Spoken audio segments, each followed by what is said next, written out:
Y ya para dar inicio, voy a presentar a la escritora del día de hoy. Ella es Jennifer Araya Domínguez, psicóloga clínica, magíster en psicología infanto-juvenil en contexto escolar, postítulo en psicopatología infanto-juvenil, diplomada en evaluación diagnóstica en NNA, ex coordinadora de Centro Psicológica UST, docente universitaria y finalmente directora del diplomado en psicología educacional de ADIPA. Le doy ahora a Jennifer para que inicie con su presentación. Gracias. Muchas gracias, Francisca. Les doy a todos la más cordial bienvenida al seminario de hoy. La idea es que podamos aprovechar esta hora en el fondo de la entrega de la información para que al final de ya los últimos minutos puedan compartir algunas preguntas y tal vez también, si, ¿por qué no?, algún comentario o, no sé, algo que necesiten aclarar. La clase de hoy es un seminario que busca de alguna manera entregar información general para personas que trabajan con población infanto-juvenil, pero también es una especie de información que les permite tener algún acercamiento para poder aclarar algunos mitos o verdades respecto del sueño infantil, la enuresis y la encopresis. Yo les voy a compartir ahora la presentación para que podamos comenzar.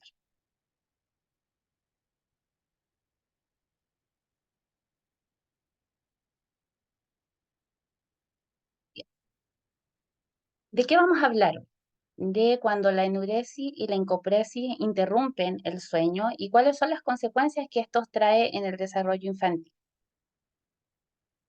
Principalmente cuando nosotros hablamos del sueño, tenemos que entender que es una necesidad que tenemos todos los seres humanos, tanto niños como adolescentes, pero también los adultos, porque es lo que le permite finalmente a nuestro cuerpo poder reponerse, poder descansar, pero principalmente porque es lo que le permite a nuestro cerebro poder resolver ciertas cosas.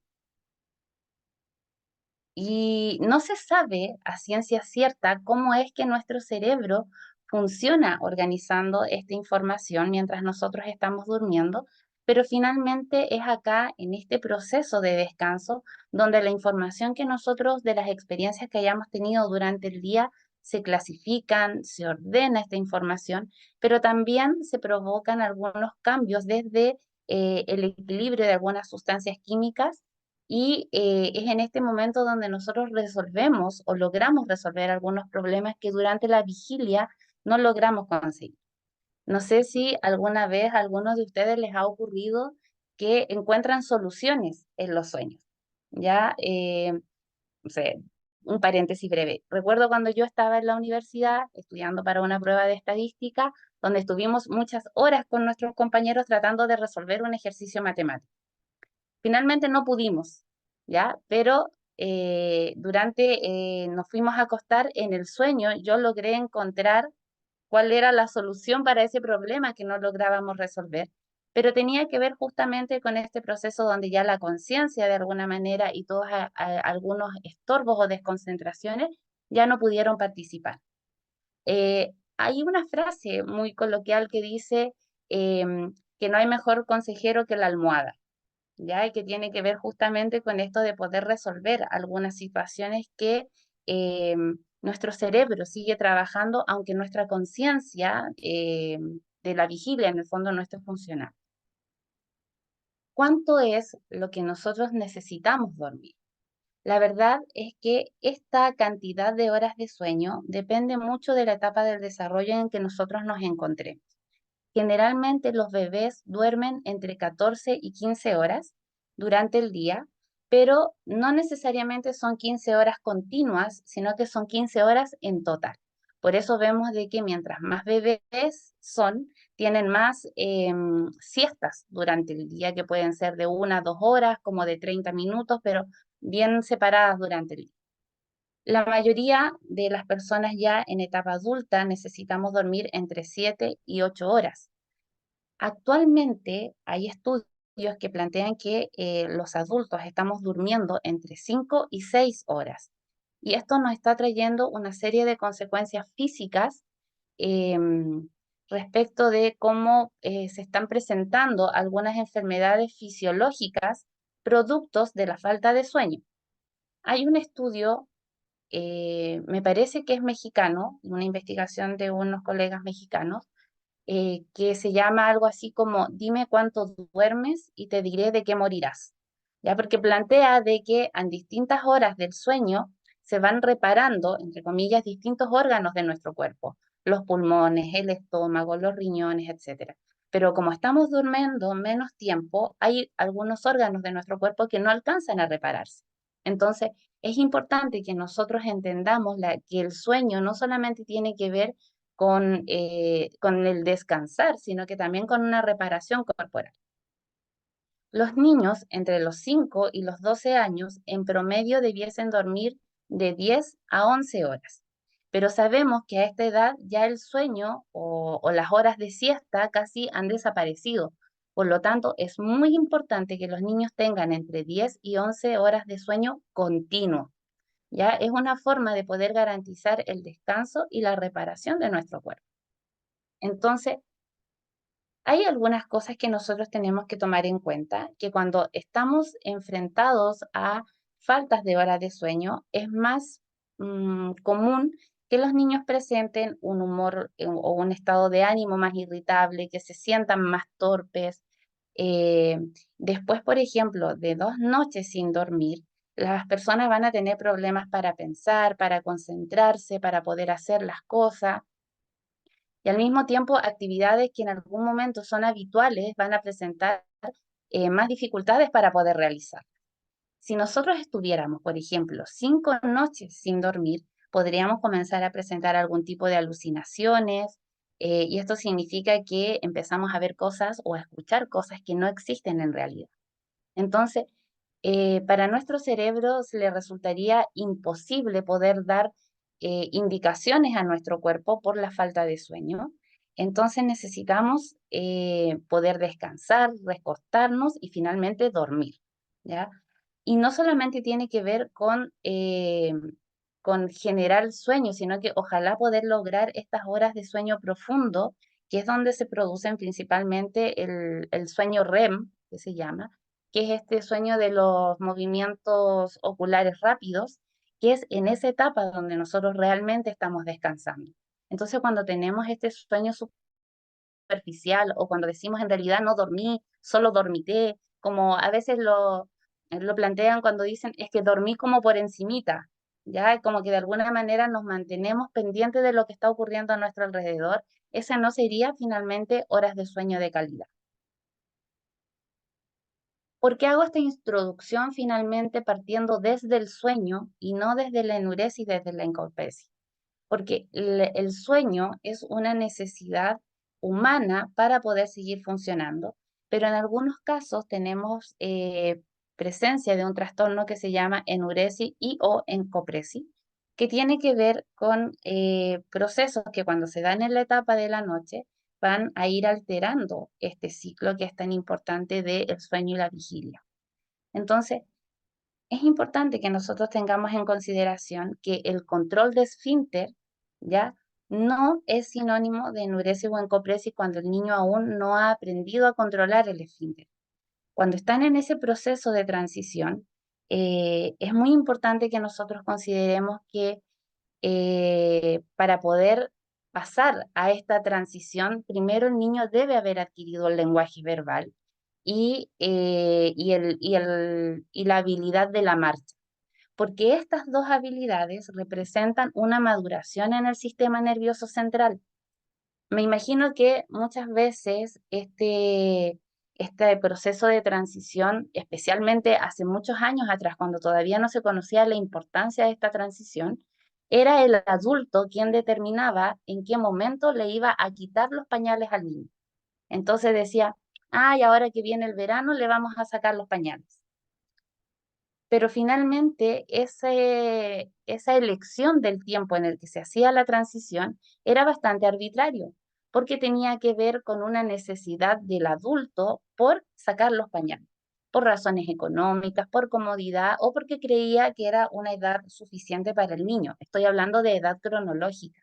Cuando nosotros decidimos como adultos comenzar a hacer este proceso de transición, lo que tenemos que haber identificado en el niño primero es que haya adquirido estas dos habilidades, como les decía, del lenguaje y de la marcha, y segundo, que haya transitado de manera natural, con familiaridad, a este proceso de dejar el pañal, de sentirse, entre comillas, desnudo, ¿ya? Porque igual el pañal implica para ellos un proceso o una sensación de seguridad.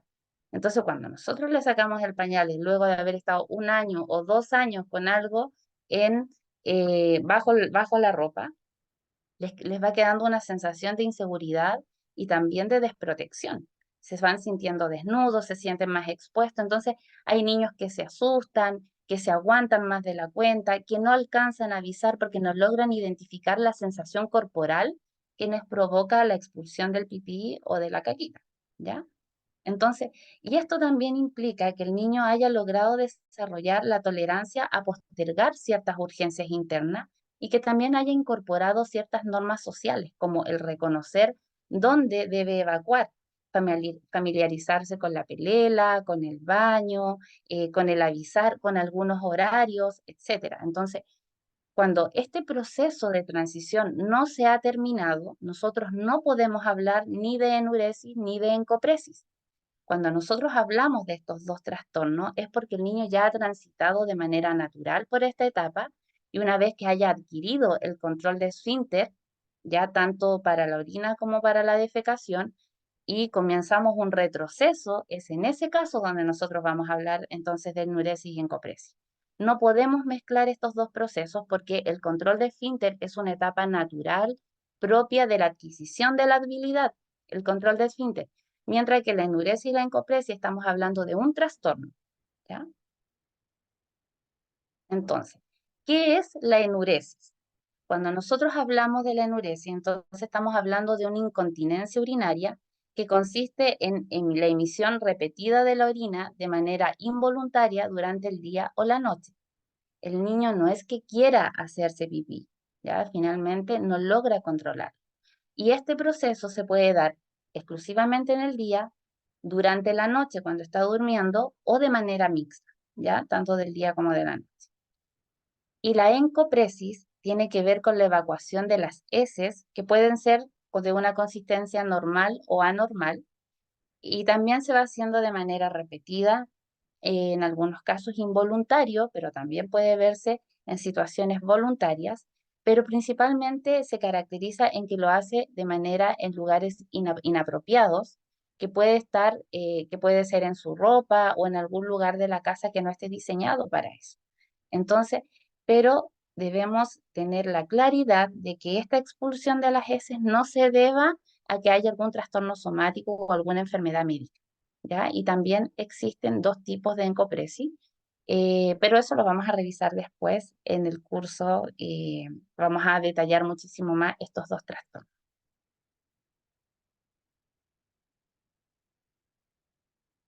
¿Qué es entonces la enuresis nocturna? ¿Qué es en lo que nos vamos a centrar finalmente en este seminario? Tiene que ver entonces con esta incontinencia que se da en el horario de la noche, donde el niño orina de manera involuntaria mientras está durmiendo. No solo tiene que ser que lo haga en horario nocturno, sino que se presenta mientras el niño está durmiendo. Y la encopresis tiene que ver con la expulsión involuntaria de materia fecal, perdón, durante el día, o también se puede dar durante la noche. Y estas dos condiciones para el niño son bastante frustrantes, pueden generarle miedo, vergüenza, emociones que le generan de alguna manera una sensación de desagrado, y esto puede ir mermando en la autoestima del niño, ¿ya? ¿Cómo nosotros podemos determinar si el niño tiene o no enuresis o encopresis? Primero, es muy importante poder observar el comportamiento que va teniendo el niño. ¿Por qué esto es tan importante? Porque si el niño nunca ha dejado de amanecer mojado, porque no ha logrado controlar el esfínter nocturno, entonces no es enuresis, es porque todavía no ha adquirido la habilidad, como les decía al principio. Si ya lo adquirió, ¿ya? Y pasó un tiempo, 6 meses, etcétera, 3 meses en que no se había amanecido mojado y comenzamos a ver la presencia de estas conductas, tenemos que ir identificando si el niño amanece con su ropa mojada, con la cama mojada o algún eh, indicador de que el niño no contuvo esfínter durante la noche. O si incluso, por ejemplo, puede despertar con su ropa interior sucia, con materia fecal, o el suelo o algún lugar de su dormitorio. Es importante que en esto nosotros conversemos con el niño, no con el fin de llamar su atención o de retarlo, sino que finalmente de poder ir identificando cuáles son los hábitos que él está teniendo al momento de orinar y de defecar. Y eso a nosotros nos va a poder dar una información muy importante respecto de si se da cuenta de lo que le está ocurriendo durante la noche. Hay veces que el niño dice, sí, sí, sentí que me estaba haciendo pipí, pero no me quise levantar, ¿ya? Ahí el niño sí lo identificó, sí sabe lo que le estaba pasando, pero por alguna razón no quiso levantarse para ir al baño. Es distinto cuando el niño dice, mamá, estaba durmiendo muy profundo, no me di cuenta, o yo soñé que estaba en el baño y por eso me hice, etc. Y llevar un registro. ¿Cuántas veces a la semana el niño se está orinando o se está defecando? Si se da dentro de algún patrón. Ejemplo, cuando vamos de visita a otra casa o cuando hemos recibido visitas en la casa, cuando hubo fiesta, cuando tomó mucha bebida, cuando comió algún alimento, etcétera. Nosotros tenemos que identificar si existe algún tipo de patrón que se vaya repitiendo con la presencia de personas, por actividades, por días de la semana, etcétera.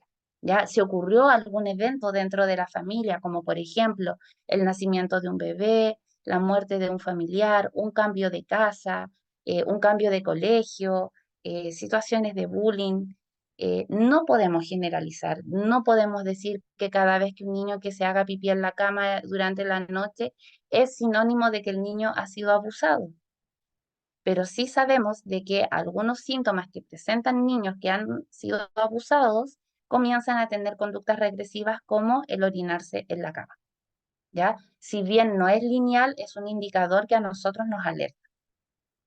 Y por otra parte, que es lo principal, buscar la ayuda de un profesional con el fin de que nosotros podamos identificar que no exista alguna causa médica que esté provocando estas emisiones nocturnas, que pueden ser por temas de desequilibrio hormonal, que por ejemplo la hormona diurética no está funcionando como corresponde, porque a lo mejor hay alguna falla en alguno de los esfínteres, alguna hernia inguinal, alguna situación o alguna enfermedad en los riñones o en la vejiga, etcétera.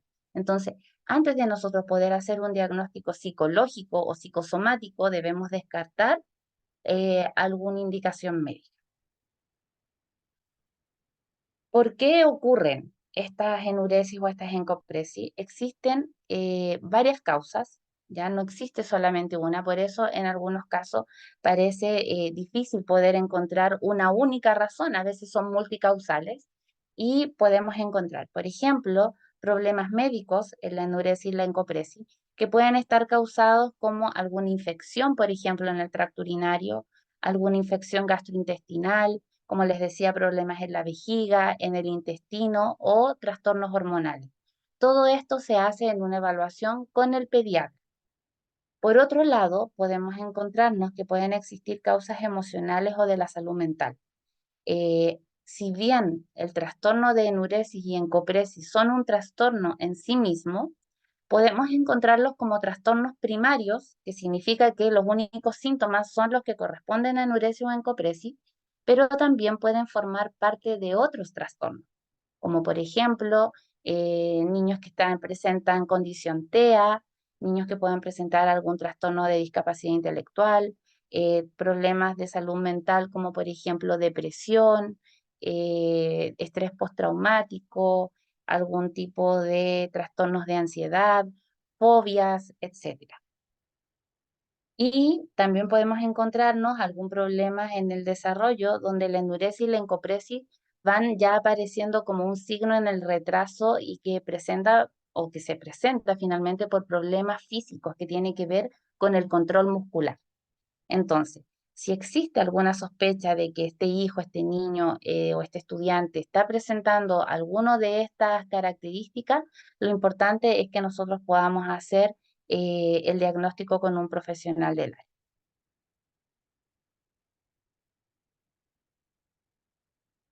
área. Me está preguntando Catherine si finalmente tiene cura. Sí, es en un alto porcentaje de cura. Muchos de los niños se curan de este trastorno en la medida que van creciendo, casi como de manera natural, porque tiene que ver también con la maduración de su sistema nervioso, pero además tiene un muy alto grado de satisfacción a tratamientos médicos con medicamentos farmacológicos, pero también con entrenamiento por sistemas de alarma, etcétera. De todas maneras, en el curso que vamos a ver más adelante, nosotros sí vamos a ver tipos de intervenciones, ¿ya? Sí, se puede trabajar con terapeutas ocupacionales, con pediatras, con psicólogos, dependiendo de cuál sea la causa, Camila, de por qué se está presentando estos síntomas de enuresis y encopresis.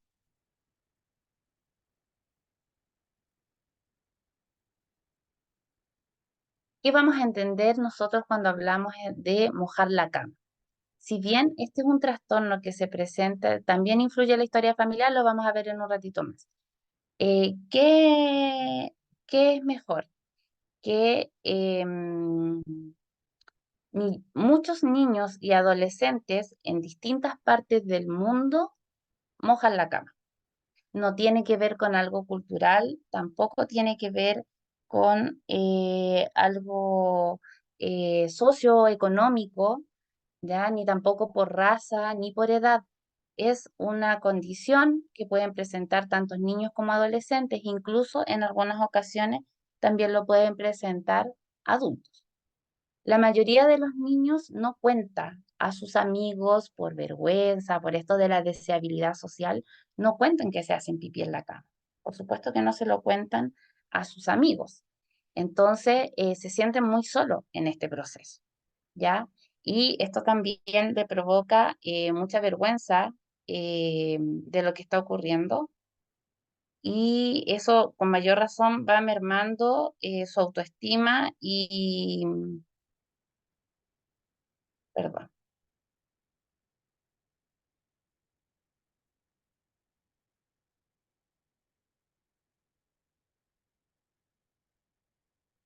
Lo más importante que nosotros debemos transmitirle la seguridad a estos niños o a estos adolescentes es que nadie de ellos se hace en la cama porque quiere. ¿Ya? Lo primero es liberarlo de esta sensación de culpa. Por alguna razón, los niños no se dan cuenta o no pueden notar mientras duermen que tienen su vejiga llena de pipí, por lo tanto, no se despiertan para ir al baño, no reconocen esa sensación de vejiga llena, por lo tanto muchas veces sueltan el esfínter, por decirlo de alguna manera, inconsciente mientras están durmiendo. Y por otro lado, también nos pasa que hay veces que los niños tienen sueños muy realistas donde se imaginan que están en el baño, ¿ya? Y finalmente se hacen pipí en la cama y se dan cuenta mientras se están haciendo, una vez que ya acaban de hacer y se dan cuenta que su cama está mojada. ¿Por qué algunos niños mojan la cama? Porque existe una alta relación entre el historial familiar. Es posible, y acá es necesario hacer cuando nosotros hacemos la entrevista, la recopilación de la información si alguno de sus familiares directos, papá, mamá o otro hermano, abuelo, etcétera, si hay antecedentes de enuresis o encopresis en la familia. Esto significa que mientras duerme, aumentan las posibilidades de que el niño pueda hacerse en la cama si es que hay algún pariente cercano que también haya tenido esta condición. Podríamos encontrarnos entonces con algunas causas que son psicofisiológicas.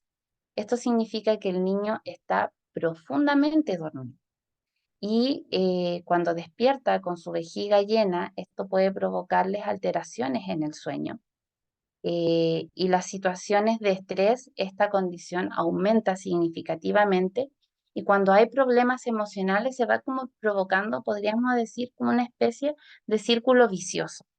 El problema emocional genera que el niño se haga pipí porque está estresado, porque está angustiado, porque tiene miedo, etc. Eh, entonces, esta condición de despertar con la cama mojada va aumentando esta sensación de incomodidad, de sentirse muchas veces que no están cumpliendo con las expectativas de lo que se espera para su edad. eh, Comienzan a vivir este proceso como un problema porque se dan cuenta que genera también algunas condiciones familiares de estrés, comienza a ser tema familiar entre los padres, etc. En algunos casos, la enuresis nocturna entonces puede traer dificultades en el niño para poder despertarse, o por otro lado, duermen tan tensos de no hacerse pipí o de no hacerse caquita que comienzan a presentar problemas de estreñimiento. Entonces, se va generando un aumento en su condición de base cuando existen problemas emocionales en estas situaciones porque van asumiendo una responsabilidad de sentirse culpables de mojar la cama. Por eso, cuando nosotros como adultos intervenimos, es tan importante que no se lo devolvamos como un problema o como una dificultad o como que están haciendo algo mal. Entonces, acá nosotros nos vamos a encontrar con algunos mitos, ¿ya? Como por ejemplo, ¿se le puede enseñar para que no moje la cama durante la noche? Esto no tiene que ver con un aprendizaje o con una conducta que ellos deban aprender. Si nosotros les transmitimos que es algo que ellos no han aprendido, el niño puede sentir finalmente de que no es capaz o que no lo va a lograr. Por lo tanto, no tiene que ver con una especie de enseñanza, sino que tiene que ver con un reconocimiento de las sensaciones de su propio cuerpo. Otro mito es, si uso soluciones para evitar que el niño moje la cama, se va a prolongar esta situación. Ejemplo, existen algunas sabanillas que son desechables o algunos padres comienzan a ponerles pañales solamente durante la noche con el objetivo de que la cama no se moje, pero piensan de que al usar pañal el niño se va a esforzar, entre comillas, menos por aprender a no mojar la cama y no tiene que ver con finalmente eh, con una prolongación en el problema, sino que tiene que ver con una solución logística para facilitar al niño y poder disminuir este sentimiento de angustia finalmente para que pueda vivir el proceso de transición con naturalidad. Por otro lado, algunos dicen, si yo recompenso al niño cada vez que la cama amanece seca, eh, comienzo a generar en el niño la sensación que cuando la cama está mojada hizo algo malo. Por lo tanto, eso en vez de tener una respuesta positiva en relación al control del esfínter, por decirlo así, o al no mojar la cama, va a traernos como consecuencias emocionales esto de no estar cumpliendo con aquello que es bueno, porque finalmente está haciendo algo malo, entonces le volvemos a dar una connotación negativa a la situación que el niño está viviendo. Y por otro lado, personas que siguen utilizando el pañal en la noche eh, piensan que se va a retardar más este proceso de que el niño vaya solo al baño. Todo esto finalmente son mitos que van entorpeciendo de alguna manera cómo nosotros siendo adultos podemos facilitar este proceso en el niño. No hay nada de malo con usar situaciones o herramientas para que el niño no moje el colchón, no moje la cama, no se moje su ropita. Si podemos ser facilitadores en eso, de eso se trata nuestro rol de adulto.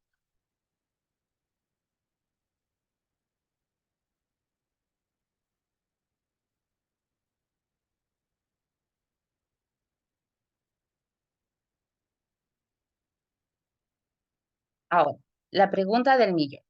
¿Debería entonces levantar al niño a medianoche para ir al baño? No, no los despertemos. ¿Ya?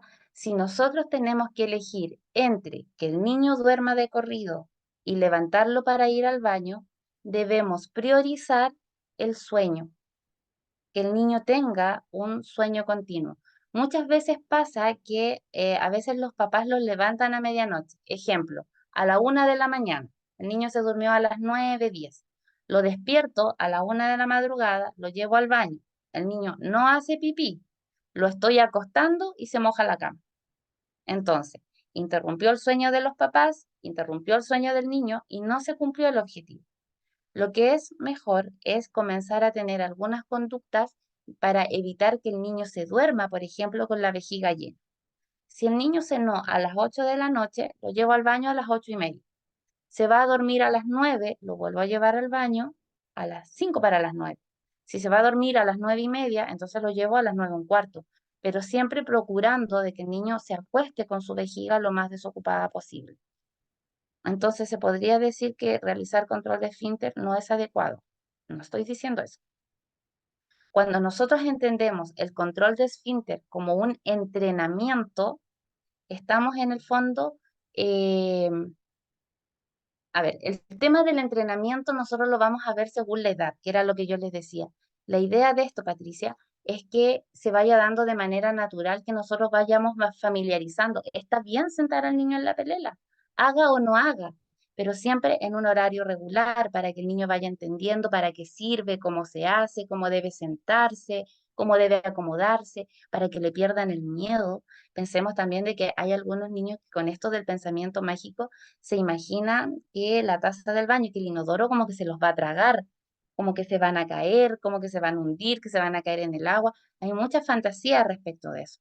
Entonces, mientras nosotros vayamos familiarizándolo, esto se va a ir entendiendo como de una manera más orgánica, más significativa para el niño. Nosotros debiésemos hacer todo esto del control de esfínter, ya como se habla coloquialmente, durante el día, no durante la madrugada. Si lo hacemos durante la madrugada, nosotros estamos interrumpiendo sus horas de descanso. Entonces, la idea es generar este proceso durante el día. Apenas se levante, vamos al baño. Tomó desayuno, pasan 15 minutos, media hora, lo llevamos al baño como juego. A veces los adultos se sientan en el inodoro y sientan al pequeño en la basenica y eso les va mostrando que es en ese lugar, en el baño, donde se debe producir esto. Yo he sabido de familias que el niño está comiendo y tiene la pelela en la cocina o en el comedor. Entonces, el niño está en el dormitorio y la pelela llega al dormitorio. No, parte de este entrenamiento tiene que ver también o con esta familiaridad de mostrarle que existe una habitación dentro del hogar que es el baño. Y es ahí donde nosotros hacemos nuestras necesidades. No es la pelela a la que va el niño, sino que el niño quien debe llegar al lugar adecuado de la casa. Todo esto en el día, en plena conciencia del niño. Pensemos que cuando yo lo despierto a medianoche, hay niños que se levantan dormidos al baño. Los papás los llevan y los chicos siguen con los ojitos cerrados, les bajan la ropa, los sientan, los visten, y el niño nunca es consciente de todo eso que se hizo. Entonces, difícilmente nosotros vamos a estar eh, familiarizándonos, sino que solamente vamos a estar interrumpiéndole su sueño.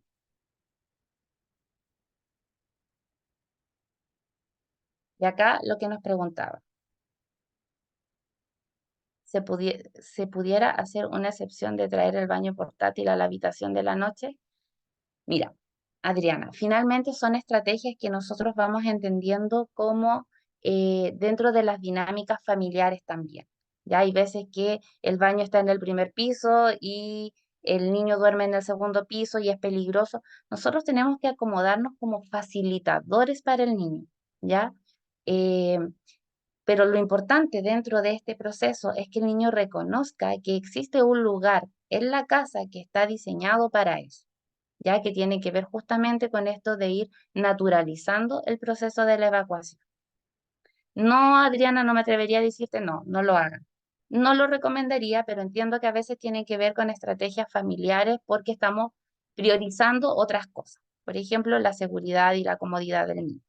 Si el niño, por ejemplo, despierta solito a medianoche y pide ir al baño y nos cuesta llevarlo, utilicemos la pelela porque en ese caso el niño ya reconoció su sensación corporal, ya que es lo que nos interesa en primera instancia.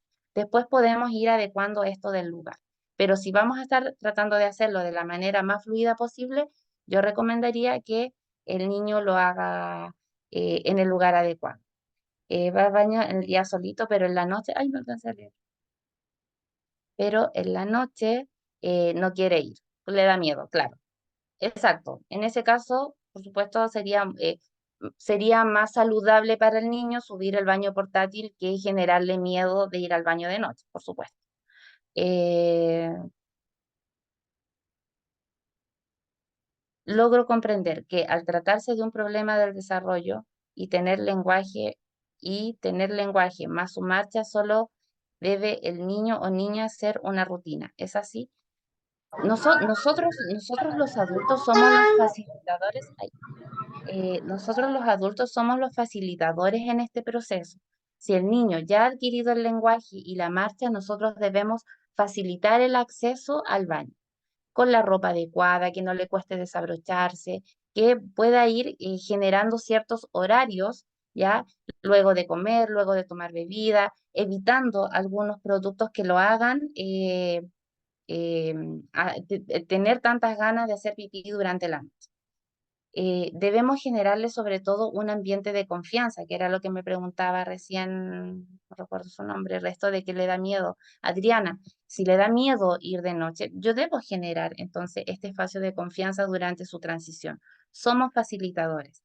Siempre es importante recordar que cada niño va a tener su propio ritmo. Nosotros, los adultos, no somos quienes decidimos en qué momento le sacamos los pañales. Se supone de que el niño va a ir reconociendo cuando se hizo, le va a ir molestando el pañal, le va a ir, cuando ya comienzan a comer comida sólida, les comienza incluso a dar asco el aroma de sus propias heces. Entonces les incomoda. Y eso es lo que nosotros tenemos que ir mostrándole cómo es el lugar de donde debe hacerlo.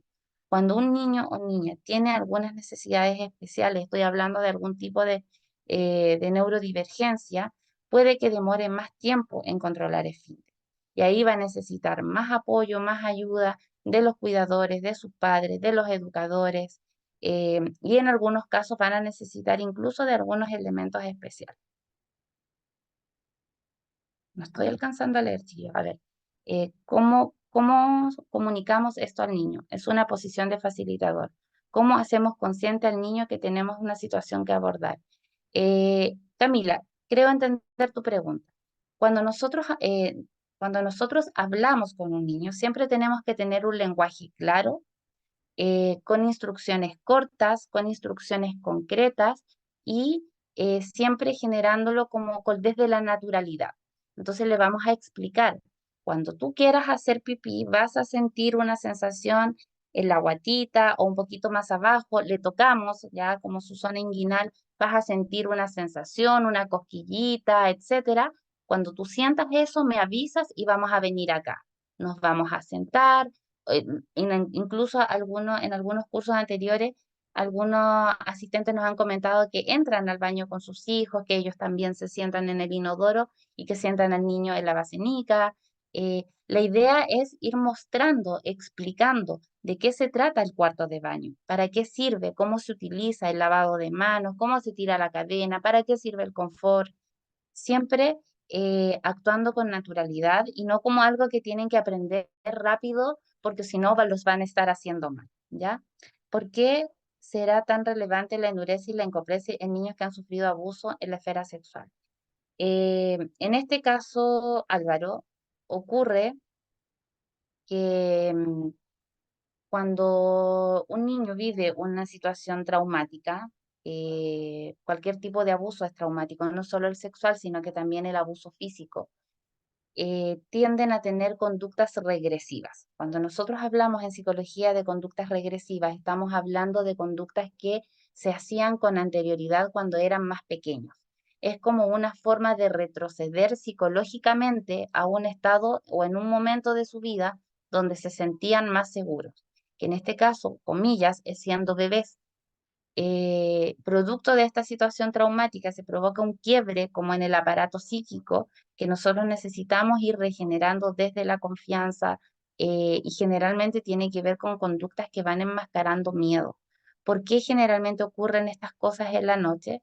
Porque en su mayoría, lamentablemente, las situaciones de abuso se dan en momentos de soledad, en momentos en que ellos quedan solos y que se sienten desprotegidos, que es similar a la sensación que nos provoca la oscuridad, ¿ya? Entonces, y en algunos casos se da también cuando los niños transitan desde la cama, cuando hay colecho, y transitan a las habitaciones solo, también se provoca como esta separación en los que ellos quieren volver a tener estas conductas más infantilizadas. No porque lo quieran de manera consciente, sino que es porque nuestro cerebro intenta retroceder a etapas del desarrollo en que nos sentíamos más seguros. ¿Ya? No sé si logro responderle con eso su pregunta.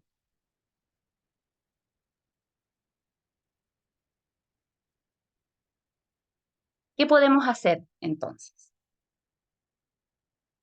¿Qué podemos hacer? Primero, tratar de que el niño no tome grandes cantidades de líquidos después de haber cenado y siempre acordarse de llevarlos al baño antes de acostarse. Si moja la cama por la noche, enseñarles a que ellos mismos, no como una, a ver, esto por favor que no se entienda como una sanción o como un castigo, sino que como una forma de que ellos vayan responsabilizándose también de las consecuencias de los actos. Entonces, si moja la cama, que ayude a hacer la limpieza, a cambiar la sábana, que vaya siendo consciente de todo lo que implica este proceso de llevar las cosas a la lavadora, de cambiarse de ropa desde la naturalidad, desde la responsabilidad. Nunca como, mojaste tu cama, entonces tú mismo la limpias. No, ya, sino que en el fondo, tranquilo, vamos a cambiar sábana, vamos a poner las sábanas limpias, cámbiese de ropa y muchas veces esto de los protectores, de los cobertores, de los colchones, perdón, son bastante útiles porque también debemos ser conscientes de la economía doméstica y familiar, ¿ya? Muchos médicos creen que el mejor tratamiento para la enuresis es este del programa del reentrenar el cerebro y que se hace a través de dos métodos que existen. Uno es que es despertarse cuando tiene la sensación en la noche, despertarse y que vaya al baño y orine cuando despiertan solitos. Si no han logrado esa etapa de levantarse solitos, cuando despiertan solos, ya no despertarlos nosotros. ¿Cómo nosotros podemos hacer también que el niño aprenda a dormir aguantando esfínter durante toda la noche? Es que durante el día comencemos a entrenarnos en que si le dio ganas de hacer pipí, decir ya, en vez de cuando ya hayamos adquirido el control de esfínter diurno, le dio ganas de hacer pipí, hacer que se aguante un poquito más antes de llegar al baño, ¿ya? Y esto también va entrenando el tema de el aguantar antes de soltar. ¿Qué es lo que vamos a desarrollando nosotros después en la vida adulta? Eh, con esto de aguantarse el pipí, estamos desarrollando, ojo que estoy hablando de aguantarse el pipí unos minutos, no durante horas, porque eso puede generarle después infecciones urinarias, sino que vayan entrenando la vejiga de apretar el esfínter, ¿ya? Y también existen algunos programas y algunos reentrenamientos corporales para ejercitar la vejiga, para aguantarse el pipí durante el día, ¿ya? Leer o explicarle al niño, comentarle al niño cómo es la sensación de despertar seco, para que también se vaya interesando, para que se vaya motivando y vaya generando en ellos pequeñas motivaciones de corto plazo. Y por otro lado, también existen algunos utensilios, como son algunas alarmas, que son unas especies como de almohadillas de algodón que se ponen dentro de la ropa interior, que cuando captan la humedad generan una alarma, que puede ser con sonido o con vibración o incluso ambas, cuando los niños tienen el sueño muy profundo. Entonces, esa alarma despierta al niño para que logre llegar al baño. Entendamos que muchas de estas situaciones que viven los niños es porque tienen un sueño muy profundo y no logran ser conscientes de las sensaciones corporales.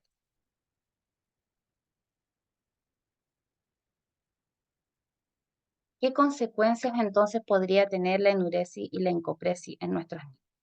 Lo primero, cuando nosotros como adultos lo exacto. Gracias, Camila. Responsabilidad no implica castigo. Exactamente. Que no se sientan sancionados, sino que en el fondo que reconozcan las consecuencias. Esas almohadillas las venden en las farmacias.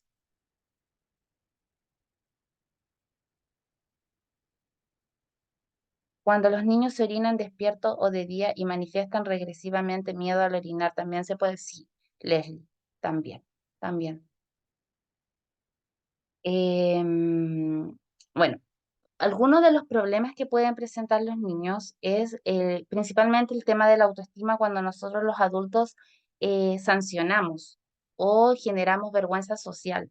Lamentablemente me ha tocado escuchar a papás que le cuentan a los amigos de sus hijos que el niño se hizo pipí en la noche buscando que el niño al sentir vergüenza quiera evitar la conducta de orinarse, pero esto no tiene que ver con que el niño lo haga voluntariamente o que él decida no orinarse en la cama. Entonces, esto les va generando muchísima angustia y no tiene ninguna,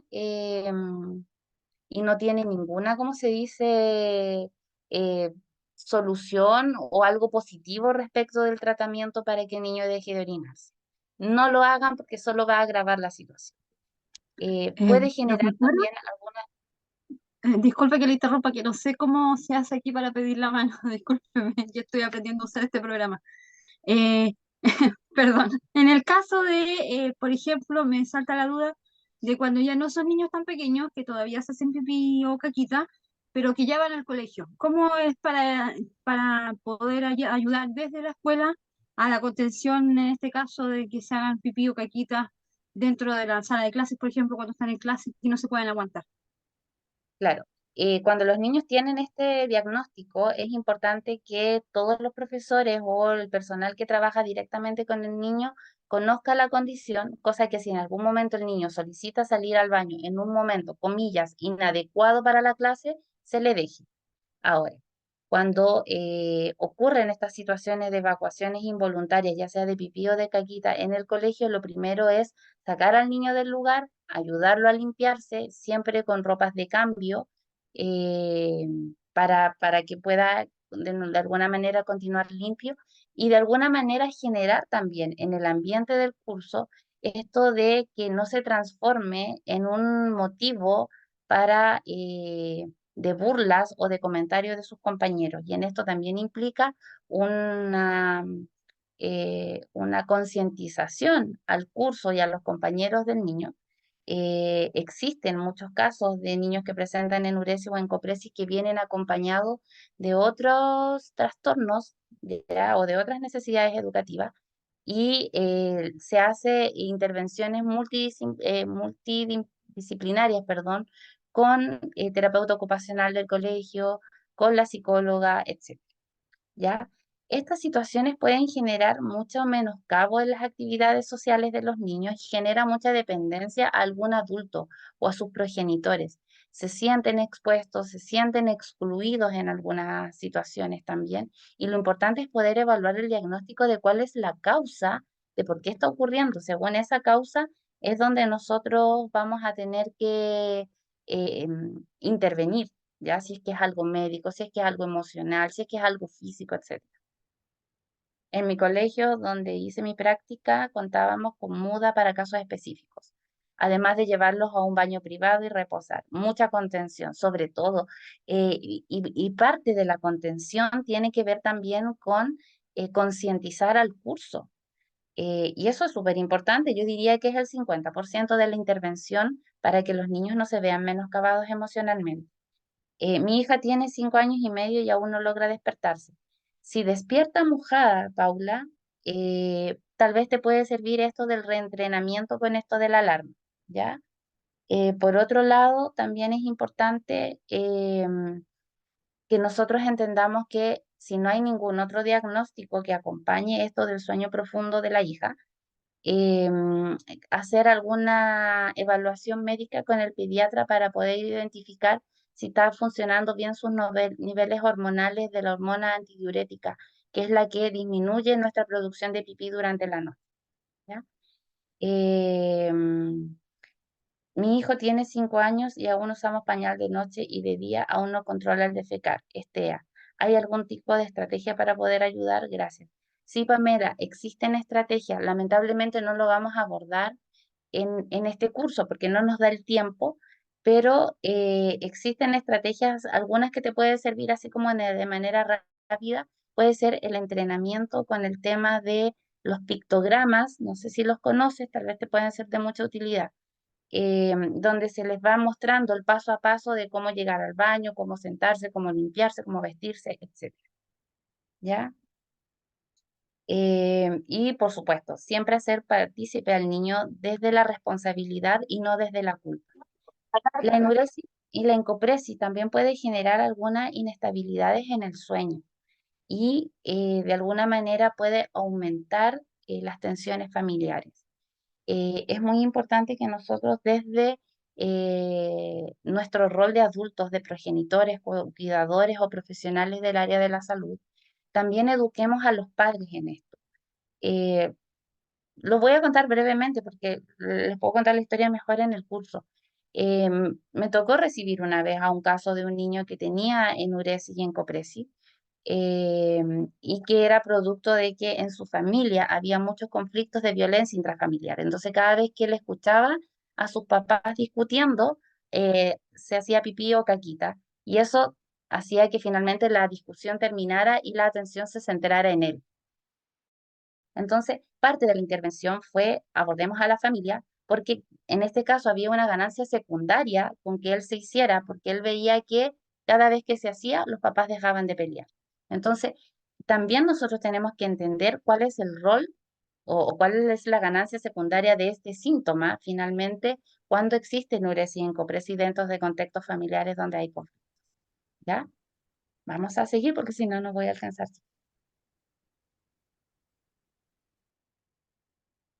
¿Por qué entonces es tan importante el sueño? Y ya con esto estamos como finalizando un poco para poder dar paso a las preguntas. Eh, el sueño o este proceso de sueño, de descanso, el sueño profundo y continuo en la etapa de niñas, niños y adolescentes, es fundamental, primero para el desarrollo cognitivo, porque es durante la noche donde el niño organiza la información, se generan aprendizajes y esto finalmente es la base para que el niño pueda desarrollar su memoria, desarrollar el lenguaje, el pensamiento, la capacidad de la resolución de conflictos y finalmente un buen desarrollo de su inteligencia y de la adquisición de nuevos lenguajes, o sea, perdón, a la adquisición del lenguaje y el desarrollo del pensamiento racional. Cuando el niño tiene un sueño reparador, presentan una mayor capacidad para aprender y en muchos casos un buen rendimiento académico. Desde el punto de vista del desarrollo físico también es muy importante porque es ahí donde se va regenerando nuestra, como les decía al principio, la regeneración celular de los tejidos, de los huesos. Y es en el sueño donde se libera la hormona de crecimiento. Por lo tanto, es ahí donde también el niño va a ir alcanzando el desarrollo como corresponde, va a tener un sueño que no va a ser interrumpido. Es en la noche y en la medianoche donde se genera la hormona del crecimiento. Entonces, muchas veces los niños que tienen insomnio crónico o que tienen estos problemas en el control de esfínter tienden a no tener la media de crecimiento al igual que sus pares. Es muy importante el sueño reparador para el desarrollo físico y también para el desarrollo emocional, porque finalmente se generan estos equilibrios en el reconocimiento de su descanso, de su cuerpo, logran tener un mejor ánimo, un mejor desarrollo emocional y por consecuencia una buena vinculación socioemocional. Entonces, el comunicarse, el reconocer sus propias emociones y sensaciones físicas le permite también poder desarrollar el reconocimiento de las emociones en los otros. Y además es donde nosotros tenemos finalmente nuestro equilibrio metabólico. Los niños que no duermen bien o que no descansan bien pueden comenzar a tener problemas en su peso, en el aumento de peso o en la disminución del peso, en el apetito y finalmente en el ciclo de vida del sueño vigilia. Por lo tanto, el sueño es la piedra angular en el desarrollo infantil. Un sueño reparador es fundamental para el desarrollo de los niños en todas estas áreas. Por lo tanto, si ustedes me preguntan hoy día, ¿qué es más importante? ¿Que el niño moje la cama o deje de mojar la cama o que duerma de corrido? Yo les digo que duerma de corrido. Es fundamental que el niño descanse. Si en eso vamos a tener que usar estas soluciones alternativas como las alarmas, cómo existen medicamentos también cuando los niveles hormonales de nuestra hormona antidiurética no están a nivel que corresponde, o si es que existe alguna intervención médica, quirúrgica en algunos casos. Eh, Eso nosotros lo vamos a poder ir haciendo en acompañamiento, pero siempre debemos privilegiar el sueño. Muchas veces, yo les voy a contar una infidencia, uno de mis hijos tenía como diagnóstico insomnio crónico de bebé y eso le traía consecuencias para la adquisición del lenguaje, para el control de esfínter. Por lo tanto, no sé, tenía 3 años y medio, 4 años y todavía no controlaba esfínter de noche. Llegó un momento en que ya los pañales XXG tampoco le quedaban buenos. Entonces, fue un proceso largo que implica, yo sé, mucha paciencia para los papás, en algunos casos puede generar impotencia. Entonces, es fundamental que este acompañamiento emocional, psicológico, como facilitadores, también los papás y los cuidadores reciban la reeducación o la psicoeducación pertinente para poder acompañar y ser buenos facilitadores del proceso.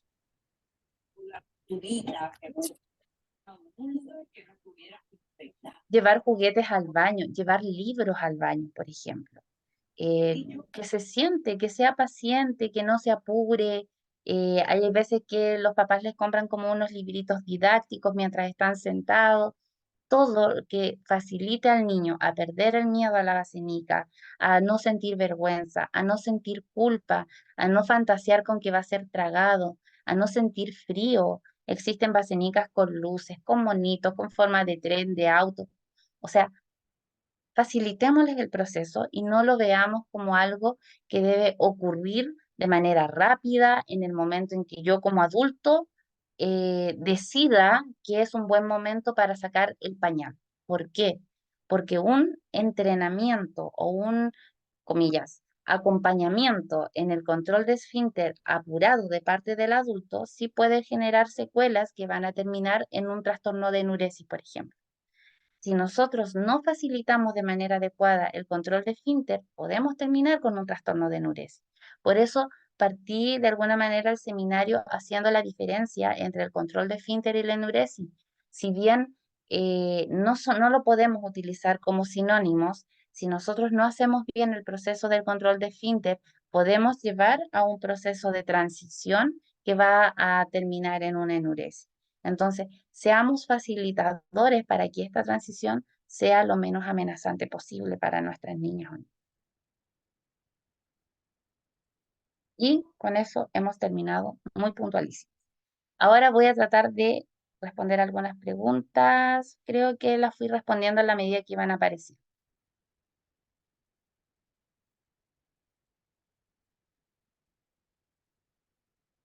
Francisca,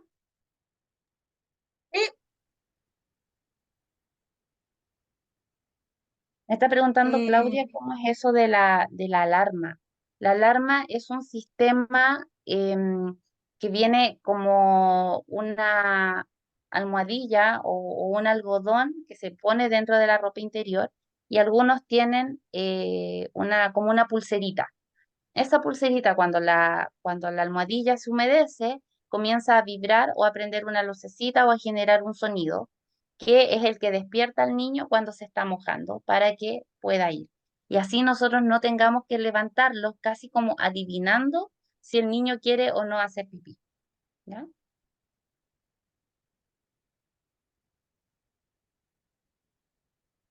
Sí, Rodrigo. Me pregunta Rodrigo si el niño se encuentra pasando por un periodo de quiebre familiar y moja la cama. ¿Puede ser diagnosticado como enuresis? Sí, pero lo vamos a entender como una enuresis reactiva o como una enuresis secundaria porque va a ir en respuesta a una situación emocional.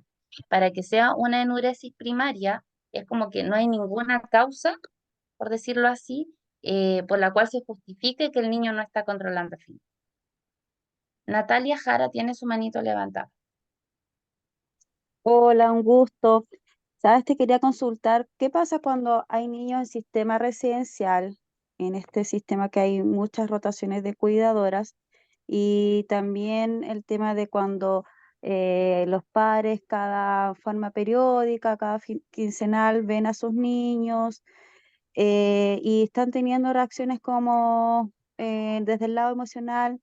Yo tengo el caso de un niño de 4 años de que a principio de año, el año pasado, tenían control del esfínter de sus dos lados, de la enuresis y en Copresi, pero desde el año pasado empezamos un aumento de que empezó a hacerse pipí y caca.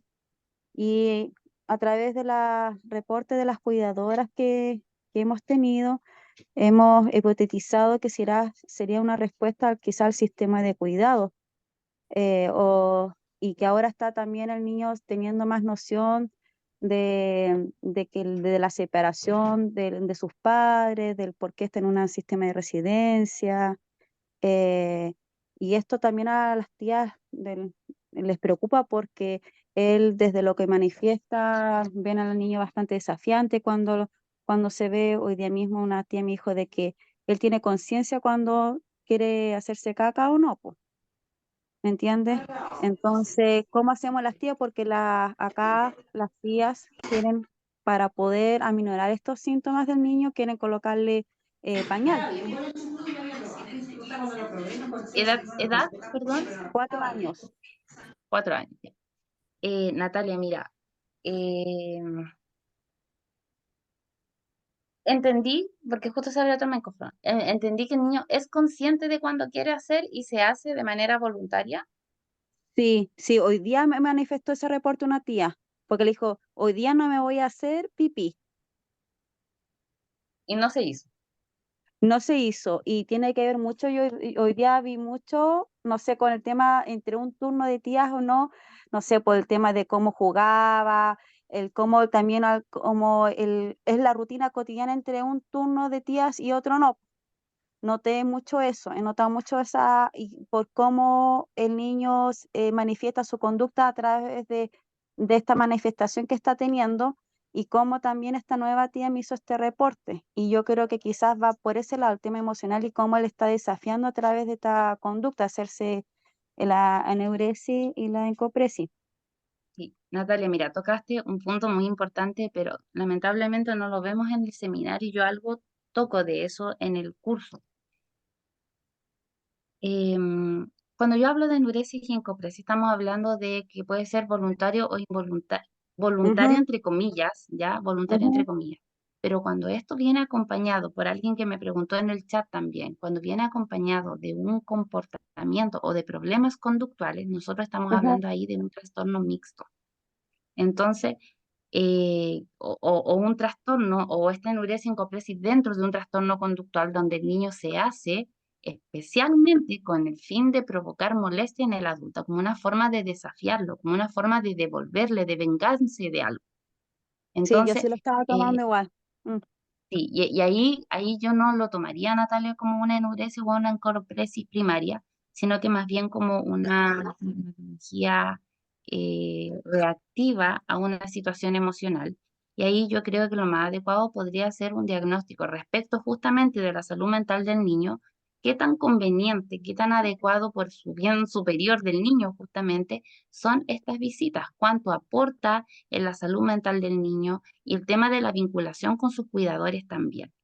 Dentro de esta rutina, ¿qué pasa? Y es lo que yo les decía, llevemos un registro, con qué día se hace, a qué hora se hace, después de qué actividades, y ahí nosotros vamos a poder ir identificando un patrón, si es que existiera un patrón. sí, me queda más claro y es como lo que yo estaba como desde todo el año 2023, lo que yo estaba sospechando desde el sistema de cuidados, desde el sistema de turno de las tías. Y sumado el tema del sistema de visita de los padres, que tiene que ver como esos dos componentes, el por qué el niño ha tenido esta manifestación. Y yo creo que va por esa línea, no desde el cómo lo plantean las tías. Claro. No sé el tema de que si el que use pañal será algo apropiado, desde lo que yo, desde mí, siento de que sería como un retroceso, ¿me entiendes? Es que Eh, el, el- ahí, Natalia, yo evaluaría el caso a caso. ¿Por qué? ¿Ya? Porque recordemos que nosotros los adultos somos facilitadores de este proceso. Y antes de poderle poner el pañal, porque sí o porque no, debemos evaluar cuáles son las consecuencias de que él se sienta nuevamente con pañal. Si él se va a sentir más seguro y eso le va a devolver la sensación de tranquilidad que le fue quitada porque fue sacado, por ejemplo, de su seno familiar, pongamos el pañal como una estrategia sanadora emocionalmente del niño. Pero si eso finalmente le va a provocar una vergüenza social, no va a traer ningún beneficio. Entonces, existen tal vez otros procesos para poder ir responsabilizándolo, acompañándolo, conversando, reconciliándolo de alguna manera con esta autonomía que él había adquirido y saber también cuánto tiempo había pasado desde el control total de esfínter, porque a lo mejor nunca controló totalmente y esto hizo que retrocediera, pero no lo había adquirido en su totalidad. Ahora, si me dicen, no, si llevaba como 2 años sin hacerse y luego de esto comenzó a hacerse de nuevo, entonces ahí tenemos que evaluar también que a lo mejor qué cosas están ocurriendo cuando él sale de la... Ya, y en este caso, ¿qué tendría que hacer primero para evaluarlo? ¿Tendría que ir a un pediatra, un neurólogo para ir descartando, en este caso, para ir así paso a Psicólogo no paso? hay. Lo que pasa que recién se integró mi dupla Ya. y recién está conociendo el caso. Yo soy trabajadora social, Ahora, y estoy haciendo podrían de todo. partir con el tema de pediatra para descartar que siempre de partir por un tema pediátrico para descartar que no hayan temas como hormonales o temas físicos, ¿ya? Eso lo está Eh, haciendo y están, que puede ser lo como están. una hernia que haya aparecido ahora y eso le impide, pero el hecho de que él diga hoy no me voy a hacer significa que puede. Entonces eso a mí me hace pensar más que va por algo emocional, más que médico, pero de todas maneras hay que descartarlo. Mira, el tema pediátrico se lo está evaluando lamentablemente el tema del sistema público un poco complicado, más difícil, como tú conocerás. Eso está, el tema de primera niñez, se está esperando el tema de hacerse los exámenes para así hacerlo la dirección a un neurólogo. Y lo que nosotros habíamos descartado como tercera hipótesis es derivarlo a un médico psiquiátrico infantil. Mm.